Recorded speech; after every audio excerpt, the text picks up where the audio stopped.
Audio Jungle.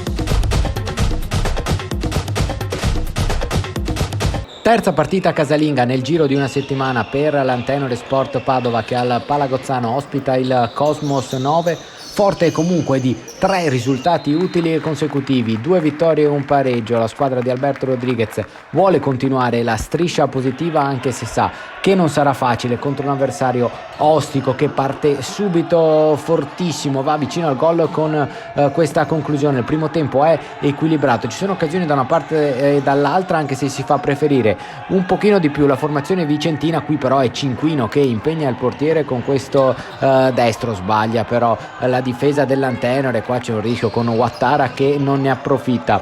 Ancora Antenore in avanti, ancora Cinquino con il destro, qua è bravo il portiere a parare. Poi quando siamo giunti a metà del primo tempo arriva il gol di Bresolin sotto le gambe del portiere per l'1-0 del Cosmos 9. L'Antenore Sport Padova un pochino accusa il colpo e qua va vicino al raddoppio il Cosmos 9. Poi ancora una grande parata di Parisotto su Bacino, anzi 2 grandi parate, perché c'è anche quest'altra verso la fine del primo tempo. Poi ci prova il capitano Crepaldi, il suo tiro però è parato in 2 tempi dal portiere. Attenzione a un episodio che può cambiare il match, perché a 2 minuti e mezzo dalla sirena del primo tempo arriva questa espulsione per questa manata di Sebbar, un gesto inconsulto, anche ingiustificabile e giusto il provvedimento dell'arbitro. Rimane in 4 uomini il Cosmos 9 e ne approfitta subito all'inizio della ripresa, dopo 50 secondi, l'Antenore Sport Padova per trovare il pareggio grazie a Diego Papi.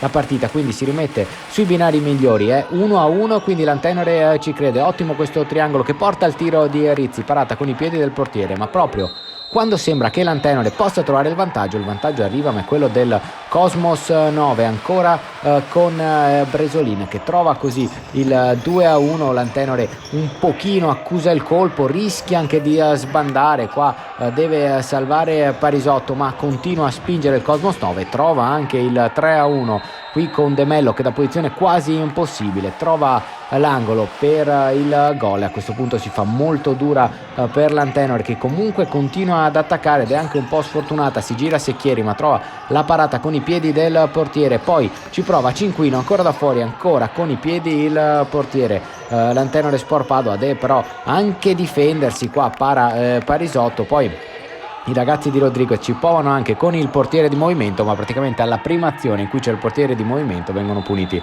con il classico gol da area ad area. Segna El Raji e quindi praticamente la partita finisce qui per l'Antenore Sport Padova, che non molla, che prova ancora magari a ridurre le distanze, anche sfortunata. Qui c'è il palo di Secchieri, poi però nel finale arriva anche il 5-1, risultato forse anche un po' troppo pesante. C'è il gol di Bacino, finisce quindi 5-1 per il Cosmos 9. L'Antenore Sport Padova perde dopo 3 risultati utili consecutivi e proverà a rifarsi la settimana prossima, quando andrà in scena il recupero dell'ultima giornata del girone d'andata in casa dell'Akras Muratse.